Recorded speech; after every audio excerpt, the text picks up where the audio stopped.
Y en otros temas, México y Estados Unidos presentaron una declaración conjunta en la que anunciaron inversiones por 35.6 mil millones de dólares para los principios de desarrollo para Sur México, Centroamérica, con los cuales se busca beneficiar a ciudadanos de la región y evitar que se vean obligados a emigrar por falta de oportunidades. Así lo señaló el titular de la Secretaría de Relaciones Exteriores, Marcelo Ebrard. El funcionario dijo que el gobierno de México ha anunciado el mayor compromiso de desarrollo en décadas en el sur del país, el cual incluye 25 mil millones de dólares por los próximos 5 años que servirán para crear infraestructura y generar oportunidades de empleo. Estados Unidos, por su parte, a través de la Corporación de Inversión Privada en el Exterior, estará enfocado en aumentar la inversión privada y pública en México.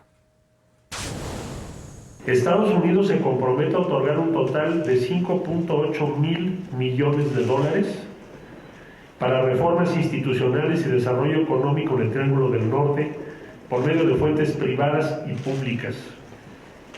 México y los Estados Unidos colaborarán de igual manera con el sector privado de ambos países, así como con los bancos multilaterales de desarrollo, para promover la inversión y el desarrollo económico en el Triángulo del Norte.